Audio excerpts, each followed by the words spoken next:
वो सब कुछ दे मम्मी, निकालने के लिए कुछ तो यार। अरे इसके ऊपर रखना था मम्मी तेरे को निकाल के, इसके ऊपर। और तवा दे दे।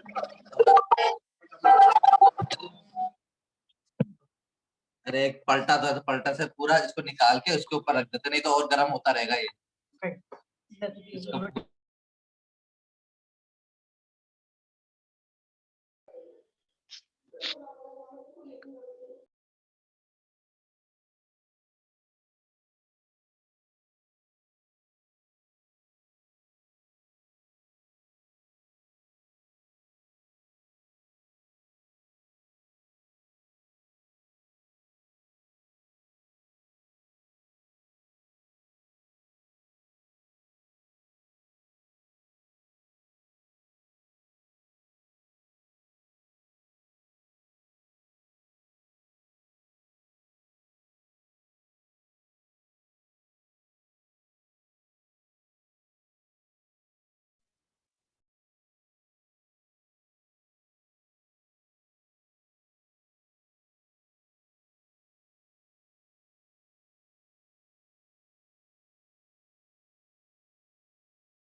हेलो,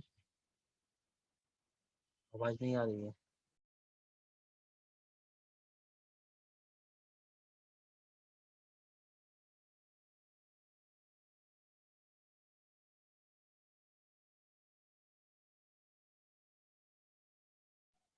हिमांशु माइक ऑफ है।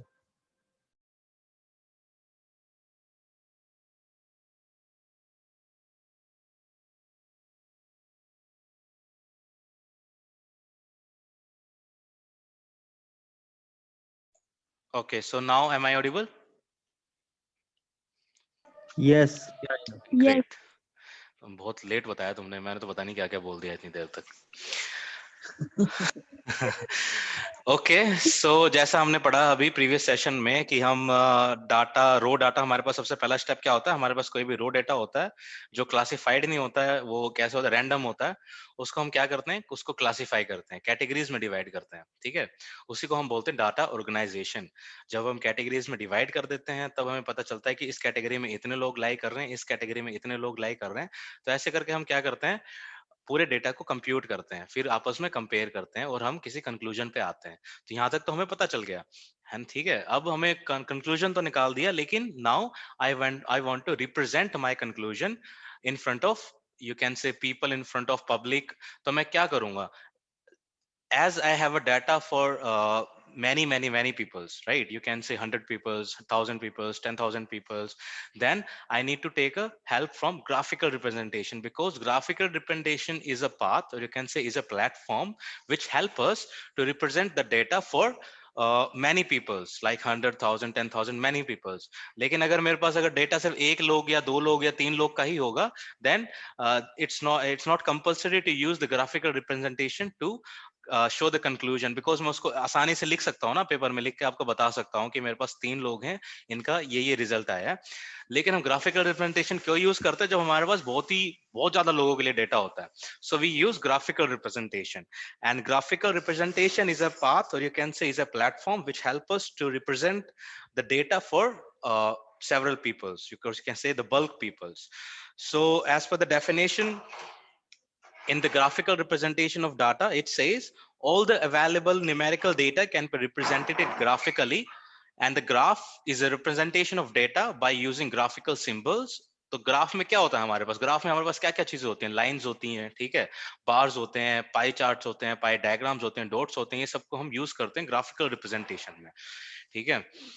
And when the organized data is graphical represented, it is not only looks attractive, but it is easier to understand. तो graphical representation में क्या होता है, एक तो बहुत attractive लगता है वो, क्योंकि छोटे से फिगर में मैं सारी इंफॉर्मेशन डाल देता हूँ, और क्या होता है, easy to understand भी होता है, उसको समझने में भी आसान होगा। अब देखो, अगर मैं तुम्हारे को अगर टेबल दिखाऊं डायरेक्ट, इस टेबल को समझने से अच्छा है कि मैं इसको ग्राफ में कन्वर्ट कर दूं। सपोज मैंने ऐसे कन्वर्ट कर दिया, तो it's look attractive, more attractive than a tabulation form, and also it is easy to understand. यहाँ पे पता चल रहा है 1 से 25 20 लोग हैं, 1 से 25 जिसके मार्क्स हैं वो 20 लोग हैं, 26 से 50 जिसके मार्क्स हैं वो 12 लोग हैं, जिसके 51 से 75 हैं वो 40 लोग हैं, जिसके 76 से 100 हैं वो 28 लोग हैं।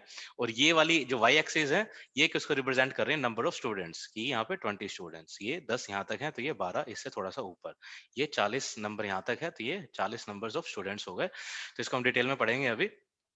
तो ये होता है graphical representation. A large amount of data can be presented in a very concise and attractive manner.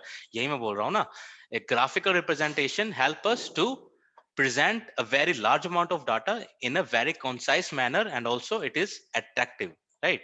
So graph are efficient, or you can say effective, economical as well। ये क्या आसान होते हैं, ठीक है, और हमें अट्रैक्टिव भी दिखते हैं, छोटा साइज भी हो जाता है, समझने वाले को अच्छे से समझ में भी आता है। तो ये बहुत ही इंपॉर्टेंट होता है ग्राफिकल रिप्रेजेंटेशन, और हम सब जगह ग्राफिकल रिप्रेजेंटेशन ही यूज करते हैं। आप कभी भी देख लेना, न्यूज वगैरह देख लेना, जब भी वो किसी भी डाटा को बताएंगे तो ग्राफिकल रिप्रेजेंटेशन से ही बताएंगे, ठीक है। तो हमारे यहाँ पे फर्स्ट टाइप हो जाती है बार ग्राफ, और यू कैन से बार डायग्राम। तो बार ग्राफ किसको बोलते हैं, बार ग्राफ हम उसको बोलते हैं, bar graph is also is known as bar diagram, जहां पे हम क्या करते हैं is a type of graph जहां पे रेक्टेंगल्स की शेप में या फिर रेक्टेंगुलर बार की शेप में हमारे पास इंफॉर्मेशन होती है, ठीक है। जैसे यहाँ पे ये है ना रेक्टेंगल बार्स, इसको बोलते हैं रेक्टेंगल बार्स। तो ये रेक्टेंगुलर फॉर्म में हमारे पास क्या होते हैं, यहाँ पे बार्स होते हैं। जब जब तो आपको ऐसी फिगर देखने को मिले तो इसका मतलब वो क्या है, बार डायग्राम है, ठीक है। हमारे एक्टिविटी 1 में भी ये क्वेश्चन आया था ना, पहला ही क्वेश्चन था एक्टिविटी 1 का कि what type of graph is this, तो उसका आंसर था बार डायग्राम, ठीक है। जब जब हमारे पास ऐसा डायग्राम आएगा उसको हम बोलेंगे बार डायग्राम, और यू कैन से बार ग्राफ। अब इसके क्या कंपोनेंट्स क्या होते हैं, क्या इसकी इंपॉर्टेंस क्या होती है, वो हम इसके बारे में पढ़ेंगे। सो in the bar graph, the bars may be plotted either horizontally or vertically depending on the interest of the plotter, ठीक है। तो अब क्या है, मैं इसको जो ग्राफ को है ना, ये क्या है, मैंने वर्टिकली बनाए हुए हैं।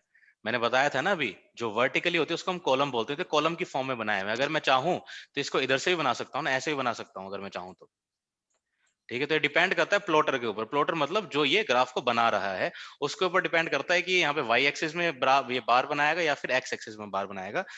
और इसके बाद हमारे पास कुछ रूल्स हैं। The rules are bar diagram, or you can say bar graph, can be easily drawn for row scores, frequencies, percentage and means।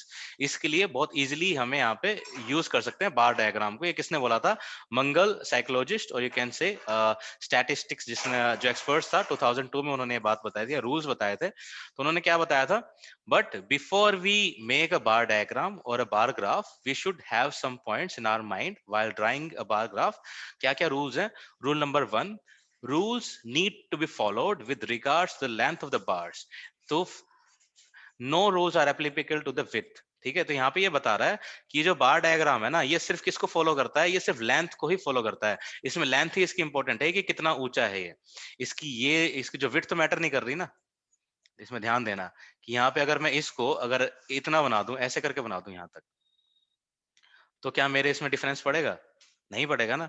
इसको अगर मैं पतला करूंगा तो कोई डिफरेंस नहीं पड़ रहा है, लेकिन अगर मैं इसको छोटा कर दूंगा, यहां तक अगर कर दूंगा तो डिफरेंस पड़ जाएगा। क्यों, क्योंकि अभी तो ये 40 नंबर्स ऑफ स्टूडेंट को शो कर रहा है। अगर मैं इसको छोटा कर दूंगा तो ये कितना हो जाएगा, यहां तक हो जाएगा। तो सपोज ये 32 है, तो छोटा करने से इसमें चेंज आ रहा है, लेकिन इसको अगर मैं विड्थ इसकी कम कर दूं, चौड़ाई अगर इसकी कम कर दूं, तो हमें कोई फर्क नहीं पड़ेगा, क्योंकि इसकी जो हाइट है वो ही हमें इंफॉर्मेशन को यहाँ पे बता रही है। तो पहला रूल तो हमारा यही हो गया। The second one is the space between two bars could be around half of the width of the bar and the space between any of the bars should be same।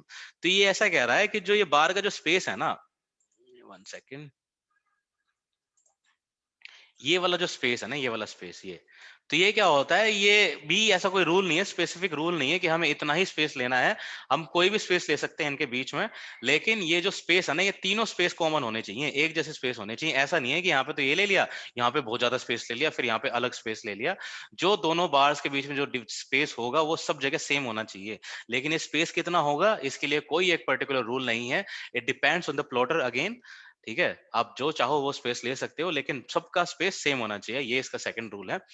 And the next one, ये कुछ information बता रहा है। Step 1 क्या होता है, on the graph paper draw the vertical y axis, horizontal x axis. ये क्या बता रहा है, जो नीचे लेटी हुई एक्सिस होती है, जो मैंने बताया ना, जो हॉरिजॉन्टली होती है, इसको हम बोलते हैं एक्स एक्सिस। जिसने मैथ पढ़ा होगा उसको पता होगा, इसको हम बोल देंगे एक्स एक्सिस।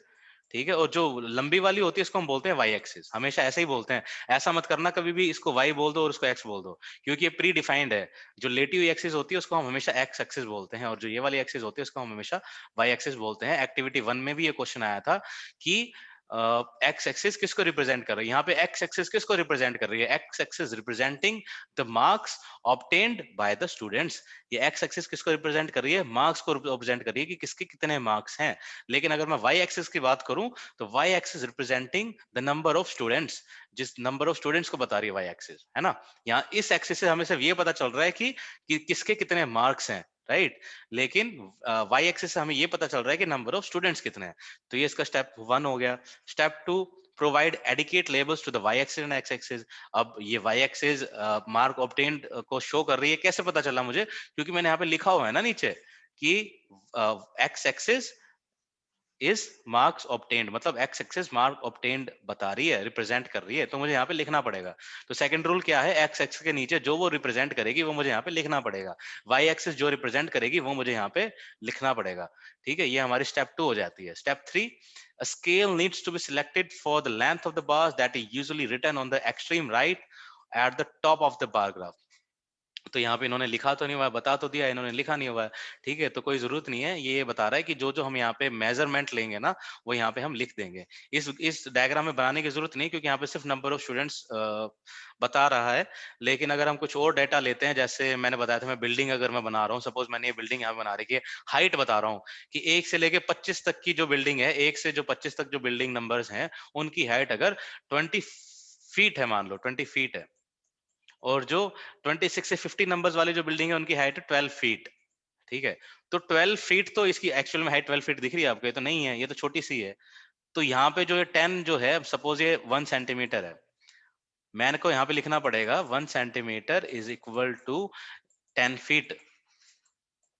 ठीक है, ये मुझे यहाँ पे लिखना पड़ेगा, तो मैं बता सकता हूँ कि हाँ, ये जो हाइट है इसकी जो बता रहा है, यहाँ पे तो 1 सेंटीमीटर है, लेकिन ये 1 सेंटीमीटर 10 फुट के इक्वल है।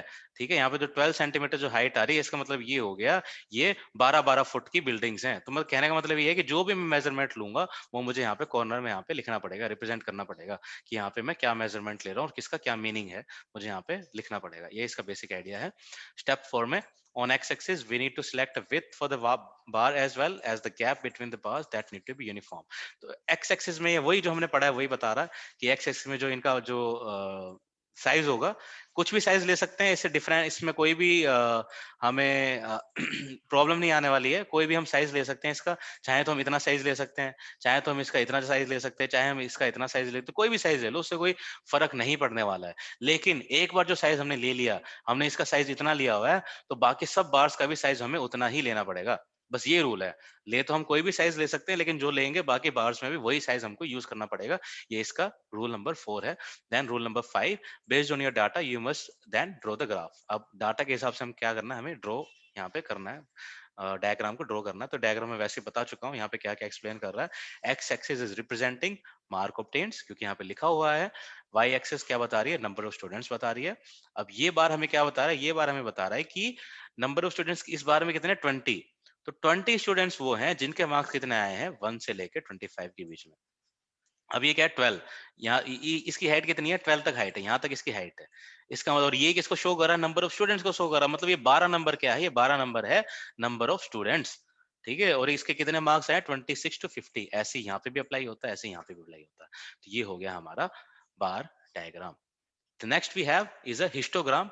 हिस्टोग्राम में क्या होता है? हिस्टोग्राम में हम क्या करते हैं, देखो यहाँ पे कुछ अभी तुम्हें अलग यहाँ पे पता चला, अलग ये पता चला कि यहाँ पे इनके बीच में कोई भी गैप नहीं है। आई होप पता चल गया होगा, है ना, कि यहाँ पे इनके बीच में कोई भी गैप नहीं है। इसका मतलब क्या है कि इसका मतलब ये है कि यहाँ पे हम कंटिन्यूअस इन्फॉर्मेशन यहाँ पे हम रिप्रेजेंट कर रहे हैं, कंटिन्यूअस इन्फॉर्मेशन यहाँ पे रिप्रेजेंट कर रहे हैं। अगर यहाँ पे हम गैप देंगे तो यहाँ पे जो वैल्यूज होंगी वो गड़बड़ हो जाएंगी। 15 ઇન્ટરનલ અને પ્રેઝન્ટેશન બધું કર્યું હોય ની હવે જે એન્ડ સેમ છે ને 60 માર્ક્સ ની છે આ હું કા હિસ્ટોગ્રામ શીખવાડે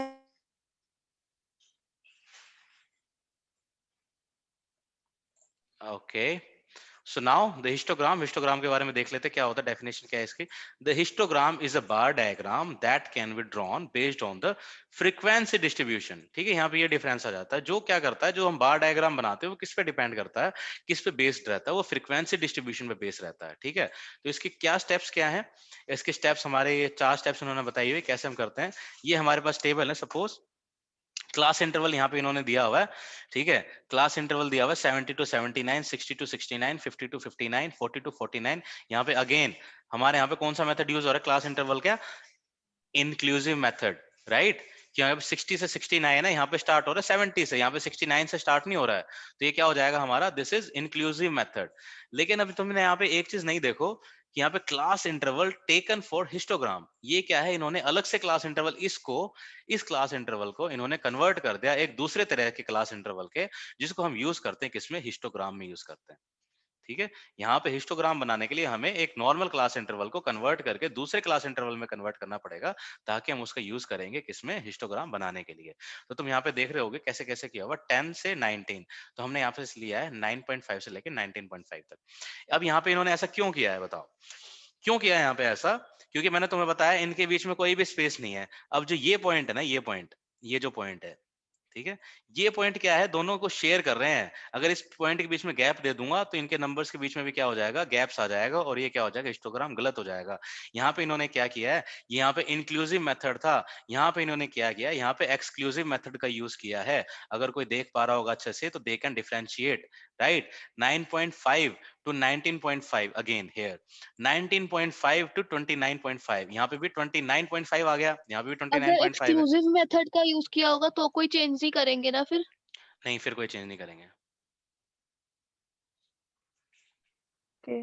यस, ठीक है, तो यहाँ पे देखो ऐसे ही उन्होंने यहाँ पे एक्सक्लूसिव में क्यों कन्वर्ट किया, क्योंकि भाई यहाँ पे हमें ऐसा बनाना था ना, जो चिपक रही है ना सारी बात, देखो आपस में साथ में अटैच है, तो अटैच तभी होंगी जब हम इस तरह का मैं क्लास इंटरवल लूंगा। अगर ऐसा लूंगा तो वो नहीं होंगी फिर ऐसे, क्योंकि मुझे गैप बनाना पड़ेगा। 9 और 10 के बीच में तो गैप आएगा ना, एक वैल्यू 9 तक आ रही है, दूसरी 10 से शुरू हो रही है, तो उन दोनों के बीच में गैप आ जाएगा, राइट। तो ये बेसिक डिफरेंस है इसके बीच में, बाकी सब चीजें सेम है। ठीक है, बाकी सब देखो तो यहाँ पे सेम है सब चीजें, कोई डिफरेंस नहीं है यहाँ पे। ठीक है,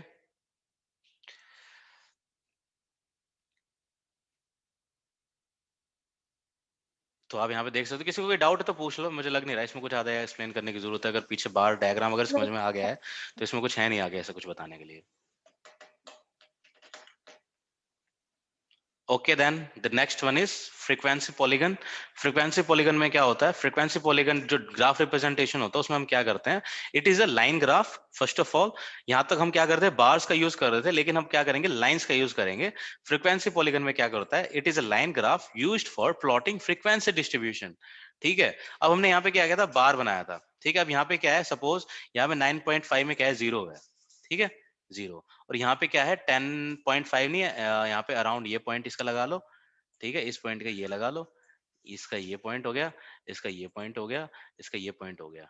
अगर मैं इसको ऐसे कर दूं, ये ये ये ये ये ये, अगर मैं अगर इसको कैंसिल कर दूं और इसको लाइन से शो करूं तो ये हमारा हो जाएगा frequency polygon.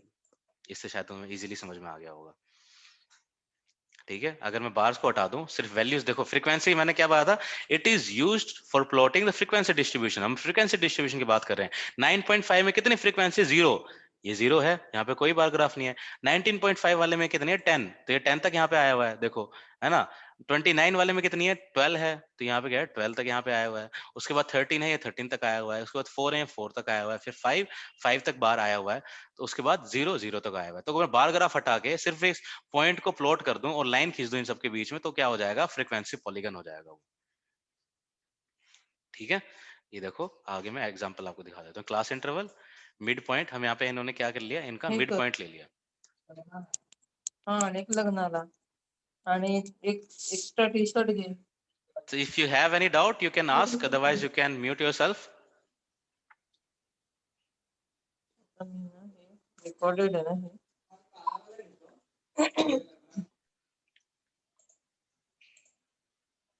Okay. So now यहाँ पे देखो, यहाँ पे इन्होंने एक नई चीज और कर दी, क्लास इंटरवल को किसमें चेंज कर दिया, mid points of class interval. 70 से 79 के बीच में कौन सा मिड पॉइंट होता है, 74.5। तुम कैलकुलेट कर सकते हो, देख सकते हो, डिवाइड करके 2 से वो कर देना। और 60 से 69 के बीच में कौन सा पॉइंट हो जाएगा, 64.5 हो जाएगा। 50 से 59 के बीच में 54.5, ये मिड पॉइंट हो जाएंगे। और मिड पॉइंट हमने यहाँ पे क्यों बनाया है, क्योंकि हम बार ग्राफ थोड़ी ना बना रहे हैं। हमने यहाँ पे क्या किया, वो तो क्या करते थे, यहाँ पे क्लास इंटरवल लेके 70 से 79 के बीच में ले लिया और उसके ऊपर हम क्या करते थे, बार ग्राफ बना, वो बार डायग्राफ बना देते थे। लेकिन हम यहाँ पॉइंट्स को प्लॉट कर रहे हैं। ठीक है, पॉइंट्स को प्लॉट करें तो पॉइंट्स के लिए क्या है, हमें एक पॉइंट वाली लाइन चाहिए। हम यहाँ पे क्लास इंटरवल तो हम नहीं बना सकते हैं, तो इसलिए हमने यहाँ पे क्या किया है, मिड पॉइंट निकाल लिया। उसको क्लासिफाई करने के लिए, पॉइंट्स में कन्वर्ट करने के लिए हमें यहाँ पे मिड पॉइंट में कन्वर्ट कर लिया। जो भी क्लास इंटरवल हमें दिया होगा उसको हम मिड पॉइंट उसको निकाल लेंगे। और मिड पॉइंट में देखो यहाँ पे जीरो फ्रीक्वेंसी 74.5, 74 यहाँ नीचे से शुरू करते हैं, 14.5। 14.5 में क्या है, जीरो में एक पॉइंट लगा दिया। उसके बाद 24.5 आया सेकंड क्लास इंटरवल, 24.5 उसकी कितनी वैल्यू है 10, तो 10 पर पॉइंट लगा लिया। देन 34.5 उसकी वैल्यू कितनी आ रही है 12 पर एक पॉइंट लगा लिया। उसके बाद 44.5 हमारी वैल्यू आ रही है, उस पे लगा दिया कितनी 13, यहाँ पे 13 आ गई। उसके बाद 54.5 इसकी वैल्यू आ जाती है हमारी 4, तो यहाँ पे लगा दी। 64.5 में हमारी कितनी वैल्यू आ रही है 5। Then we have plotted a point over here. Then the last class interval we have is 74.5. And the frequency we have with the same respective class interval, it's 0. So you have plotted a point at 0 as well. And what is the next procedure? We have to draw a line connecting all the points, right? यहाँ से मैं शुरू करूंगा, points बना दिए, देखो ये सब बना दिए, पॉइंट्स बना के मैंने इनको कनेक्ट कर दिया। तो क्या हमारे पास एक लाइन आ गई, ये एक्सक्लूसिव मेथड में मिड पॉइंट कैसे निकालेंगे? एक्सक्लूसिव मेथड में, तो एक्सक्लूसिव मेथड में क्या करेंगे ना, यहाँ पे आपको एक्सक्लूसिव दिया ही नहीं होगा। एक्सक्लूसिव मेथड हम तभी यूज करेंगे जब हमारे पास क्या होगा, यहाँ पे हिस्टोग्राम होगा। अगर आपको अगर पॉलीगन की बात करें तो एक्सक्लूसिव है तो उसको हम इंक्लूसिव में कन्वर्ट कर देंगे। इंक्लूसिव में कन्वर्ट करके हम उसका मिड पॉइंट निकाल लेंगे। ठीक है, यस। तो ये जब हम इस तरह के लाइंस को यूज करेंगे, पॉइंट्स को यूज करेंगे, फ्रीक्वेंसी, और ये पॉइंट्स किसको बता रहे हैं, मेन इसमें चीज क्या है कि हम यहाँ पे फ्रीक्वेंसी डिस्ट्रीब्यूशन को पढ़ रहे हैं। तो जो हमारे जो पॉइंट्स है क्या बता रहे हैं, फ्रीक्वेंसी बता रहे हैं ना, कि 24.5 कैटेगरी में कितनी फ्रीक्वेंसी, कितने लोग उसमें लाई कर रहे हैं, कितने लाई कर रहे हैं, ये 10 लोग लाई कर रहे हैं। तो ये 10 का पॉइंट है ये, और ये पॉइंट है 12 का पॉइंट, ये है 13 का पॉइंट। और जो 10, 12, जो 13 है, ये क्या है, फ्रीक्वेंसी डिस्ट्रीब्यूशन है, फ्रीक्वेंसीज है, उस कैटेगरी के अंदर कितने लोग लाई कर रहे हैं। तो दोबारा डेफिनेशन पढ़ो, अ line graph used for plotting frequency distribution. जो लाइन फ्रीक्वेंसी डिस्ट्रीब्यूशन को प्लॉट करने के लिए यूज की जाती है उसी को हम बोलते हैं फ्रीक्वेंसी पॉलीगन। आई होप कि ये समझ में आ गया होगा। हाँ जी, क्लियर है। ठीक है, देखो इसको वैसे ही इन्होंने सेम वो किया हुआ है, हिस्टोग्राम की हेल्प से हम फ्रीक्वेंसी पॉलीगन कैसे बनाएंगे। जो क्वेश्चन पूछा था ना अभी पिछले जिसने पूछा था, तो उसका आंसर यहाँ पे इस ग्राफ में दिया हुआ है कि हमारे पास हिस्टोग्राम में हम क्या करते थे, हिस्टोग्राम में हम एक्सक्लूसिव मेथड का यूज करते थे। ठीक है, एक्सक्लूसिव मेथड से हम फ्रीक्वेंसी पॉलीगन कैसे बना सकते हैं, इस ग्राफ में उन्होंने बना के दिया हुआ है। आप देख सकते हो, इसको फॉलो कर सकते हो। अदरवाइज कोई डाउट होगा तो आप मुझसे पूछ लेना। ठीक है, अब यहाँ पे देखो इन्होंने क्या किया, सेम चीज यहाँ पे कर रहे हैं, कम्युलेटिव फ्रीक्वेंसी परसेंटेज कर्व और ओगी। तो जो कम्युलेटिव फ्रीक्वेंसी परसेंटेज है, अब ये तो हमें पता ही है कैसे निकालते हैं, है ना। अभी हमने निकालना सीखा था कम्युलेटिव फ्रीक्वेंसी परसेंटेज कैसे निकालते हैं। सपोज ये हमारे पास टेबल है, इसकी हमने यहाँ पे परसेंटेज निकाल दी, कम्युलेटिव फ्रीक्वेंसी परसेंटेज। ये हमको कैलकुलेट करनी आती है ना, ये तो मैंने बता दी कैसे करते हैं, पता चल रहा होगा। जो नए बच्चों ने ज्वाइन किया है, I really sorry for them, once you start the classes, क्या कहते हैं, स्टार्ट से अगर आप ज्वाइन करोगे क्लासेस तो आपको अच्छे से समझ में आएगा। अभी तो हमारा चैप्टर ही खत्म हो गया था, तो मैं तो लास्ट में सिर्फ ग्राफ बता रहा हूँ, तो इसलिए शायद समझ में नहीं आ रहा होगा, but don't worry, from tomorrow onwards, once you join the session from the beginning, you will be able to understand all the topics from the basics. So यहाँ पे cumulative frequency को हमें represent करना है, तो ये देखो ये हमारे class intervals हैं और हमने cumulative frequency percentage हमने calculate कर दिया। अब हमें क्या करना है, डायरेक्ट हमें प्लॉट करने हैं, पॉइंट्स को प्लॉट करना है, कम्युलेटिव फ्रीक्वेंसीज के पॉइंट को प्लॉट करना है। यहाँ पे जीरो है, जीरो 19.5 में क्या है, जीरो देखो अपर लिमिट, यहाँ पे हमने भी इसमें क्या किया, अपर लिमिट को हमने यहाँ पे लिया है। ठीक है, क्यों लिया है, देखो यहाँ पे मैं तो बता देता हूँ, कोई बच्चे कंफ्यूज हो रहे होंगे कि यहाँ पे हम ऐसे कन्वर्ट क्यों कर रहे हैं। भाई कन्वर्ट इसलिए कर रहे हैं क्योंकि हमें पॉइंट शो करने हैं। अगर हम बार ग्राफ शो करना है तो हम इसी का यूज कर सकते हैं, लेकिन हमें हमें पॉइंट्स को प्लॉट करना, पॉइंट्स को प्लॉट करने के लिए हमें एक वैल्यू चाहिए ना। अब ई 10 से लेके 19 तक में मैं कहाँ पॉइंट को प्लॉट करूंगा, तो आप खुद बताओ। अगर मेरे पास ग्राफ है 10 से 19 तक की कैटेगरी है, तो मैं उसको कहाँ पे प्लॉट करूंगा, कहीं भी प्लॉट कर सकता हूँ, 10 में भी, 11 में भी, 12 में भी, 13 में भी, 14 में भी। अब मेरे को क्या करना पड़ेगा, पॉइंट प्लॉट करने के लिए एक वैल्यू चाहिए, एक वैल्यू निकालने के लिए मैं क्या करूंगा, एक यहाँ पे क्लास इंटरवल को एक में चेंज कर दूंगा। ठीक है, यहाँ पे मैंने अपर लिमिट को मैंने ले लिया डायरेक्ट 19, मैं 10 से 19 को कंसिडर करूंगा 19.5, मैं 20 से 29 को कंसिडर करूंगा 29.5, मैं 30 से 39 को कंसिडर करूंगा 39.5। ठीक है, तो इसको मैंने यहाँ पे रिप्रेजेंट कर दिया इस लाइन में।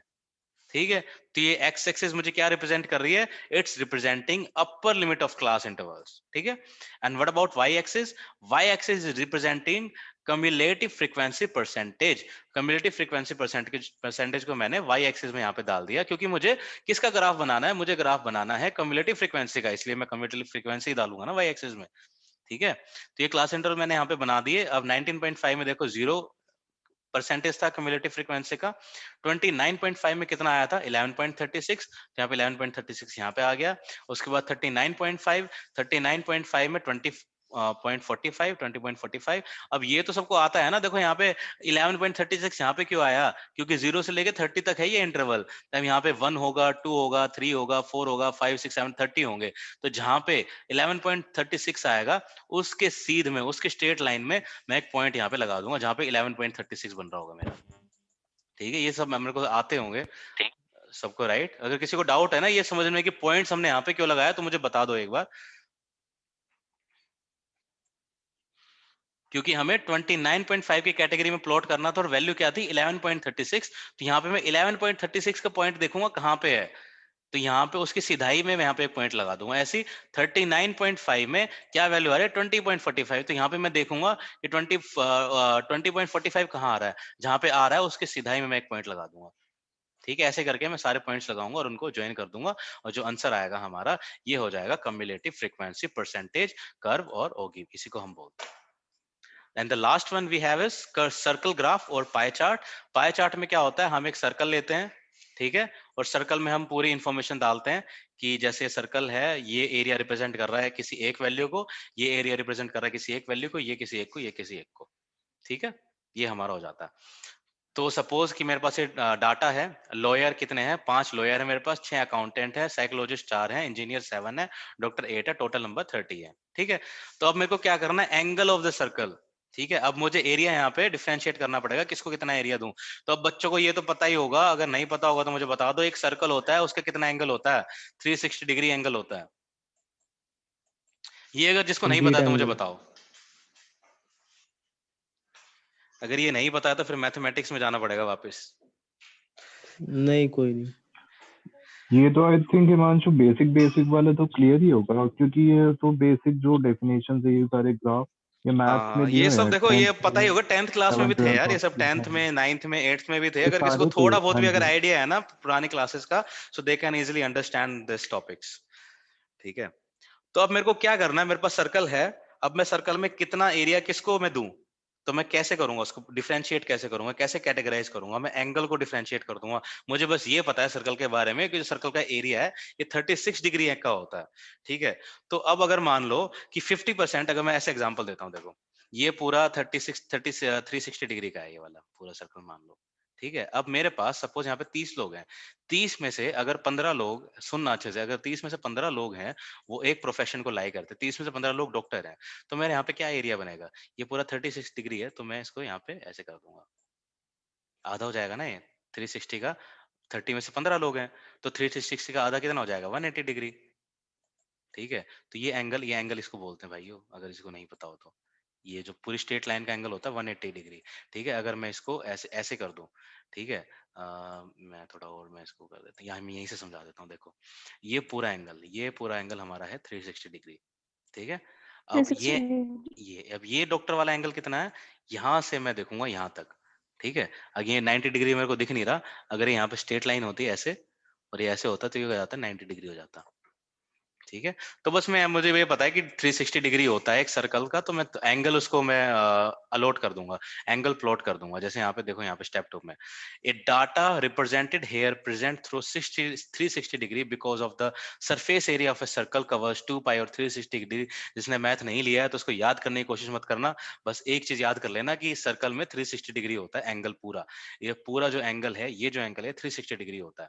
ठीक है, अगर फिर भी मुझे लग रहा है कि कुछ ना कुछ बच्चे होंगे जिनका मैथ पहले अगर अच्छे से नहीं पढ़ा है, या फिर प्रीवियस स्टडी जो उन्होंने की है मैथ के रिगार्डिंग नहीं थी, तो they can text me and I will try my best to explain this basic concepts as well.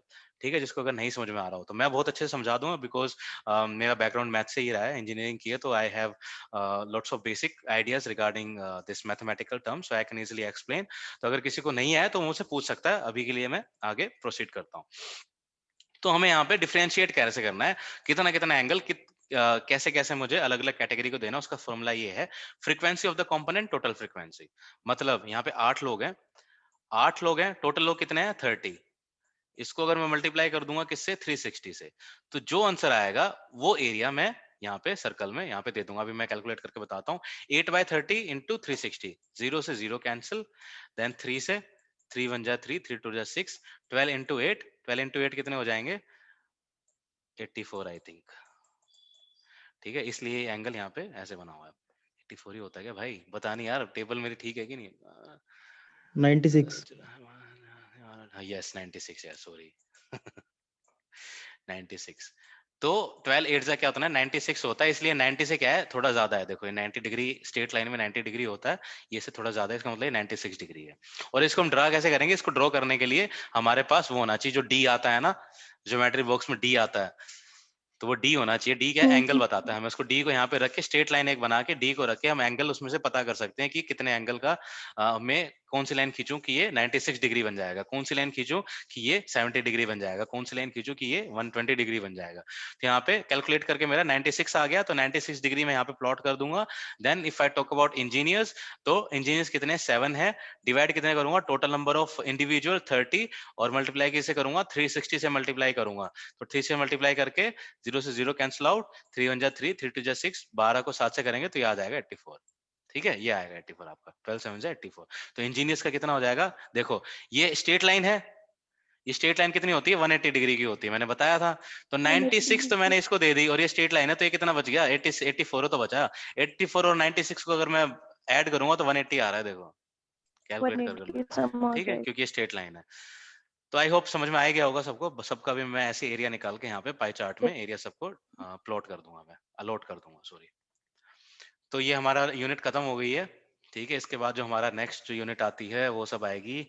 अब हम कैलकुलेट करना सीखेंगे मीन मीडियन एंड मोड। देखो मीन मीडियन मोड, और अनग्रुप डाटा में कैसे मीन निकालेंगे, ग्रुप में कैसे निकालेंगे, मीडियन कैसे निकालेंगे, मोड कैसे निकालेंगे, पूरा चैप्टर मीन मीडियन मोड पे है, जो हमारा बहुत ही इंपॉर्टेंट होने वाला है। और एग्जाम में क्वेश्चंस भी हमारे इन्हीं बेसिस पे आने वाले हैं। यहाँ से एग्जाम में क्वेश्चन आएंगे, अगर आएंगे तो बहुत ही नॉर्मल क्वेश्चन आएंगे, लेकिन ज्यादा इंपॉर्टेंट हमारा सेकंड यूनिट में से नहीं है। ये सिर्फ हमें बेसिक आइडिया समझने के लिए कि बार्स कैसे होते हैं, ग्राफ कैसे बनता है, हम कैसे डेटा को कैसे कैटेगराइज करते हैं, क्लासिफाई कैसे करते हैं, और कैसे डेटा को ऑर्गेनाइज करते हैं, ताकि हम उसका क्या निकाल सके, मीन निकाल सकें, उसका मीडियन निकाल सकें, उसका मोड निकाल सकें, उसका स्टैंडर्ड डेविएशन निकाल सकें, उनको कंपेयर कर सकें, उनको सारी वैल्यूज निकाल सकें। तो हमने अभी तक ये सीखा है कि हमको डाटा को क्लासिफाई कैसे करना है, कैटेगराइज कैसे करना है, उनको टेबल कैसे बनानी है, उनको ग्राफ कैसे बनाना है, तो ये हमने अभी तक सीखा है।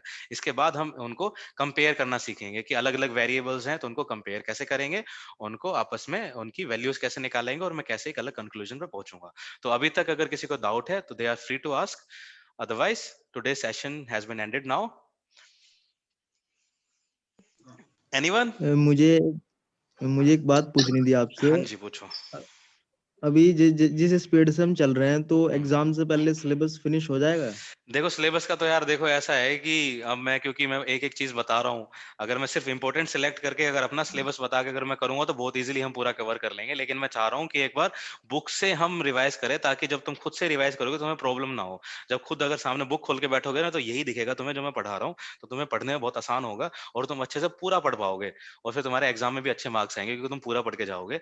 तो ये बताना चाहूंगा कि खत्म कैसे होगा, तो देखो एक हमारा इंट्रोडक्शन टू साइकोलॉजी खत्म हो चुका है, ये वाला जो है इसमें नेक्स्ट चैप्टर से हमें सिर्फ कैलकुलेशन ही करनी है, सो आई विल ट्राई कि जल्दी हो जाए। इसके बाद मैंने पूछा भी था ग्रुप में कि पहले वो बताओ जो इंपॉर्टेंट है, जो तुम पहले कवर करना चाहते हो ताकि हम उसको पहले कवर कर लें। जैसे इंग्लिश आ गया, एनवायरनमेंट आ गया, तो इसको हम स्किप कर सकते हैं अगर चाहे तो। इंग्लिश में कुछ ज्यादा ऐसे बताने की जरूरत नहीं क्योंकि इसमें ग्रामर तो है नहीं, ग्रामर होती तो शायद मुझे पढ़ाना पड़ता। हमारे इंग्लिश सब्जेक्ट में क्या है, हम प्रेजेंटेशन कैसे करते हैं, ग्रुप डिस्कशन कैसे करते हैं, लेटर्स कैसे लिखते हैं, ये बहुत सारी चीजें, ये सब चीजें आई हुई हैं, तो मुझे लगता नहीं है कि वो सब मुझे पढ़ाने की जरूरत है।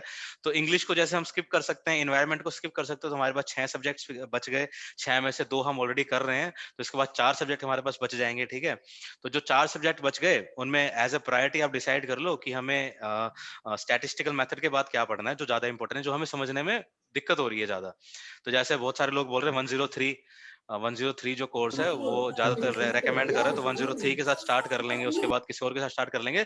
तो कम से कम मैं अगर इस स्पीड से भी अगर हम चलेंगे, ठीक है, तो पहली बात तो है कि मैं अभी थोड़ा फ्री हो गया हूँ क्योंकि असाइनमेंट मैंने सब सबमिट कर दिए हैं, 8 असाइनमेंट मैंने सबमिट कर दिए, एग्जामिनेशन फॉर्म मेरा फिल हो गया, तो मैं साइकोलॉजी की तरफ से मैं फ्री हूँ, सिर्फ मेरा ऑफिस का काम रहता है। अब ऑफिस का आई विल मैनेज, ठीक है, उसमें ज्यादा दिक्कत नहीं होगी, मैं कर लूंगा, खुद से मैनेज कर लूंगा।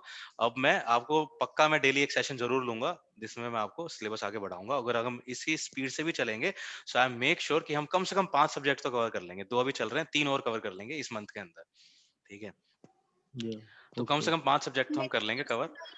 समझा दो, क्या परसेंटाइल का कॉन्सेप्ट एक बार दोबारा समझा दो। परसेंटाइल वाला समझा दूं?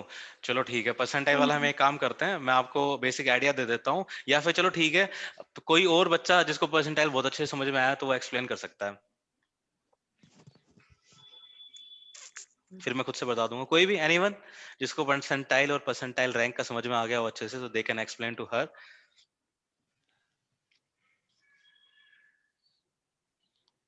नो, नो वन, किसी को समझ में नहीं आया? Yes, no, maybe, anything? No one? अरे कोई नहीं है। परसेंटाइल वाला मेरे को भी समझ नहीं आया थोड़ा। समझ में नहीं आया? तो वो इसलिए समझ में नहीं आया क्योंकि देखो बेसिक तो सबको समझ में आ गया होगा कि परसेंटाइल में होता क्या, डिफरेंस क्या होता है। देखो परसेंटाइल की अगर मैं बात करता हूँ, ठीक है, दोबारा से मैं समझा देता हूँ, बेसिक बता देता हूँ।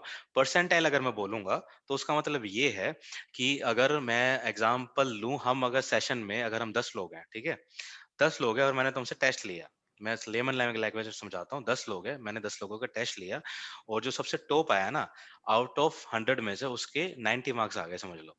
ठीक है, जो सेकंड आया उसके 80 आए हैं, जो थर्ड आया उसके 70 आए हैं, जो फोर्थ आया उसके 60 आए हैं, ऐसे करके आप सबके नंबर्स ले लो। तो अगर मैं बात करूं कि जो सेकंड बच्चा है जिसके 80 नंबर आए हैं, ठीक है, तो मैं उसको ना 2-3 तरीके से बता सकता हूँ कि सेकंड पोजीशन जिसकी आई है उसके 80 नंबर आए हैं, ये चीज मैं बोल सकता हूँ। मैं ये बोल सकता हूँ कि जिसके 80 नंबर आए हैं उसकी सेकंड पोजीशन आई है, मैं ये भी बोल सकता हूँ। तीसरी चीज मैं क्या बोल सकता हूँ, तीसरी चीज मैं ये बोल सकता हूँ कि जिसकी सेकंड पोजीशन आई है या फिर जिसके 80 मार्क्स आए हैं, ठीक है, उसकी परसेंटाइल 80% है, वो 80 परसेंटाइल है। वो 80% जब मैं बोल रहा हूँ ना 80 परसेंटाइल है, उसका मतलब ये है कि वो 80% स्टूडेंट से ऊपर है। हमारे पास 10 स्टूडेंट थे, इसका मतलब वो सेकंड पोजीशन पे है, तो इसका मतलब 8 बच्चे उससे नीचे हैं, तभी तो 8 बच्चे 80% हो गए ना। तो जब मैं परसेंटाइल की बात करता हूं तब मैं हमेशा रिलेटिव कॉन्सेप्ट बताता हूं। परसेंटाइल कभी भी आपको एग्जैक्ट चीज नहीं बताएगा, आपको ना तो ये बताएगा कि इस इंडिविजुअल के कितने नंबर आए हैं, एग्जैक्ट वैल्यू आपको नहीं बताएगा, ना आपको ये बताएगा कि इसकी रैंक कितनी है, रैंक परसेंटाइल रैंक में बताएगा। परसेंटाइल ये बताता है आपको सिर्फ कि ये जो कैटेगरी है, ये जो इंडिविजुअल है, इससे नीचे कितने लोग हैं, कितने परसेंट लोग इससे नीचे आते हैं। ठीक है, अगर मैं एग्जांपल दूं, किसी ने अगर एग्जाम दिया हो, मैंने जेई मेन का एग्जाम दिया था, ठीक है, जो आईआईटी वाला एग्जाम होता है, इंजीनियरिंग का एग्जाम दिया था, तो उससे पहले तक मुझे भी ये कॉन्सेप्ट नहीं पता था। जब मैंने एग्जाम दिया, मैंने समझा, तब मुझे पता चला था। जब मैंने 12th के बाद अपना आईआईटी का एग्जाम दिया था, तो उसमें मेरे 12th में ना करीब 93-94% मेरे आए थे 12th में उस टाइम पे। तो मेरे परसेंटाइल कितनी बनी, जैसे सीबीएसई से अगर मैंने पास आउट किया, 12th पास आउट किए, और मैं समझा रहा हूँ, देखो एग्जाम्पल से समझा रहा हूँ, समझ लेना अच्छे से। सपोज मैंने 12th पास की है और मेरे 12th में 90% मार्क्स आए हैं, आप सपोज कर लो, एज्यूम कर लो मेरे 12th में 90% मार्क्स आए हैं, ठीक है। तो सीबीएसई क्या करेगा मैंने अभी जेई मेन का एग्जाम दे दिया, आईआईटी का एग्जाम दिया, तो आईआईटी के एग्जाम में उस टाइम पे क्या होता था मेरे टाइम पे कि 60% मार्क्स तो लगते थे जो मैं पेपर दे रहा हूँ, 40% मार्क्स लगते थे जो मेरे 12th में आए हैं, ठीक है, ऐसे नंबर ऐड होते थे। ओके 60% जो मैं पेपर दे रहा हूँ वहां पे, जो कंपटीशन एग्जाम में देने गया हूँ, वो उसके 60% ऐड होंगे, और 40% ऐड होंगे जो मेरे 12th में आए थे, जो बोर्ड में मेरे एग्जाम नंबर आए थे, ठीक है। तो बोर्ड वाले क्या करते हैं, अब इसको एक बात बताओ कि सीबीएसई से मतलब 1 लाख बच्चों ने एग्जाम दिया 12th में, तो वो कैसे डिफरेंशिएट करेंगे कि इस बच्चे को इतने नंबर देने, इस बच्चे को इतने नंबर देने, 40% इसके इतने हो जाएंगे, 40% इसके इतने हो जाएंगे, ये तो बहुत मुश्किल काम हो गया ना। तो इसको इजी बनाने के लिए वो क्या करते हैं, मेरे 90% आए थे 12th में, ठीक है, अब वो ये देखेंगे कि हिमांशु के 90% आए 12th में, तो पूरे सीबीएसई में ये कितनी परसेंटेज, इसकी परसेंटाइल कितनी है, यहाँ पे परसेंटाइल आएगा कि इसकी परसेंटाइल कितनी है। मेरी परसेंटाइल मान लो, मेरे नंबर तो 90% है, मेरी परसेंटाइल 95% आई है, ठीक है। मेरी परसेंटाइल अगर एग्जैक्ट में बात करूं तो मेरी 98 पॉइंट के आसपास थी, 98% थी मेरी परसेंटाइल में, 98 परसेंटाइल आई थी, मतलब कि 98% बच्चे मेरे से नीचे हैं, समझ रहे हो। 98, सिर्फ 2% ओके बच्चे हैं जो मेरे से ऊपर हैं, जो मेरे से भी ज्यादा नंबर आए हैं, जिनके 98% बच्चों के मेरे से नीचे नंबर आए हैं, मेरे से कम नंबर आए हैं, ठीक है। जो तो मेरे 12th ओके में नंबर तो मेरे 90% थे, लेकिन मेरी परसेंटाइल बनी 98%। इसका मतलब कि 98% बच्चे मेरे से कम मार्क्स लेके आए थे, सिर्फ 2% बच्चे ऐसे थे जो मेरे से ज्यादा नंबर लेके आए हैं। तो इससे उन्होंने क्या किया, इससे उनको क्या बेनिफिट हुआ, सीबीएसई बोर्ड वालों को क्या बेनिफिट हुआ, उनको ये पता चल गया कि हिमांशु के नंबर 98 परसेंटाइल पे है, इसका मतलब 98% बच्चों के हिमांशु से कम नंबर आए हैं। तो वो क्या करेंगे, 98% वाले को आउट ऑफ 100 में से, सपोज मेरे 98 परसेंटाइल आई, उन्होंने मान लिया कि 100 नंबर, मान लो कि 100 नंबर में कन्वर्ट कर दो कि जिसके 98 परसेंटाइल आए उसके 98 नंबर हो गए, जिसके 85 परसेंटाइल आई है उसके 85 नंबर हो गए, और जिसके 70 परसेंटाइल आए है उसके 70 नंबर हो गए। ऐसे करके उन्होंने नंबर डिवाइड करके पोजीशन के हिसाब से सबको 40% करके सबको दे दिया। तो परसेंटाइल का ओके कॉन्सेप्ट ये हो जाता है, परसेंटाइल का मतलब ये हो जाता है कि मेरे से ऊपर कितने परसेंट लोग हैं और मेरे से नीचे कितने परसेंट लोग हैं, ओके। ठीक है। अगर मैं आपको, देखो मैं अभी टेबल भी दिखा देता हूँ, एक सेकंड, ताकि थोड़ा, मैं अभी तो मैंने वर्बली आपको बता दिया है, अभी आपको मैं इसमें जो टेबल दिया है वो दिखा देता हूँ, जस्ट वेट।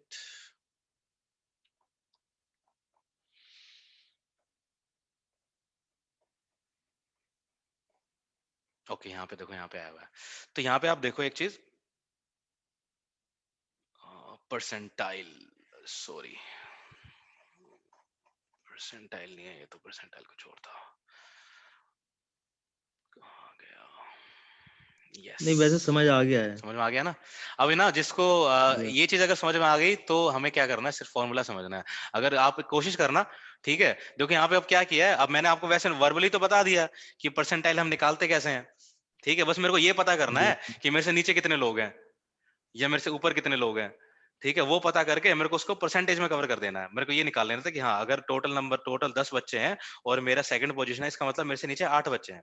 अब मेरे से नीचे 8 बच्चे हैं, इसका 8 का अगर मैं परसेंटेज में कवर करूंगा तो 80% बच्चे मेरे से कम हो जाएंगे, तो मेरी परसेंटाइल कितनी हो जाएगी, 80% हो जाएगी। समझ में आया, एग्जैक्टली मेरी परसेंटाइल हो जाएगी 80% हो जाएगी। अब इसको वर्बली तो मैंने आपको बता दिया, मैथमेटिकली इस चीज को निकालने के लिए हम ये फॉर्मूले को यूज करते हैं जो यहाँ पे स्क्रीन पे है अभी, ठीक है। या अब मैथमेटिकली इसको कैलकुलेट करने के लिए हम इस फॉर्मूले को यूज करते हैं जहां पे स्क्रीन पे है अभी। न्यूमेरिकल सॉल्व करने के लिए। हाँ, न्यूमेरिकल सॉल्व करने के लिए। फिर भी अगर किसको ये फॉर्मूला, देखो ये है कि बहुत सारे बच्चे हैं ना, मैं इसलिए ज्यादा मैथमेटिकल यूज नहीं करता हूँ टर्म्स, क्योंकि मुझे ये डर रहता है कि मैं यूज तो कर लूंगा, लेकिन जैसे अभी अभी सबने बोला मेरे को परसेंटाइल समझ में नहीं आया। क्यों परसेंटाइल समझ में नहीं आया, इसकी साइकोलॉजी ये है कि जो मैथमेटिकल जिन्होंने, मतलब ऐसे बोलना नहीं चाहिए, लेकिन यहाँ पे क्या डायरेक्ट फॉर्मूला दिया हुआ है, डायरेक्ट कॉम्प्लेक्स फॉर्मूला दिया हुआ है, इसको समझ में नहीं आ रहा डायरेक्ट ये क्या दे दिया है यार, ये क्या बोल रहा है, ऐसे कैसे निकालूंगा मैं, ठीक है, इसलिए दिक्कत हो रही है। अगर मैं यहाँ पे मैथमेटिकल टर्म्स अगर मैं बोलने में ज्यादा यूज करूंगा ना तो फिर और भी ज्यादा बच्चों के सर के ऊपर से जाएगा। ठीक है, बाकी सब 10th तक पढ़ा हुआ है और 11th में भी स्टैटिस्टिक्स में पढ़ा है, बट ये बहुत एग्जैक्टली। गंदा का था, अलग सा ये हिस्सा। अच्छा अच्छा, ठीक है, कोई बात नहीं। देखो एक काम करो, मैंने देखो वर्बली आपको बता दिया है, जब आप इसको सीखोगे ना, खुद से करोगे, तो आपको पता चल जाएगा कि हाँ इसमें यही कॉन्सेप्ट अप्लाई हो रहा है। बट स्टिल अगर आपको ऐसा लगे कि you are stuck while you are calculating percentile or percentile rank, then you can drop me a message. I will try to explain this in a detail manner.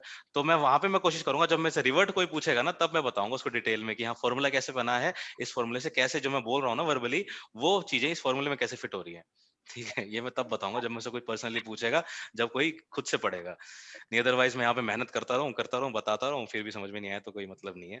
तो अगर जिसको डायरेक्ट याद करना है, ये सबके लिए हो जाएगा, ये सब सेम प्लेटफॉर्म हो जाएगा। जिसको डायरेक्ट याद करना है वो डायरेक्ट याद कर सकता है। ठीक है, जिसने पहले मैथ पढ़ी है अच्छे से, उसको पता होगा कैसे करते हैं।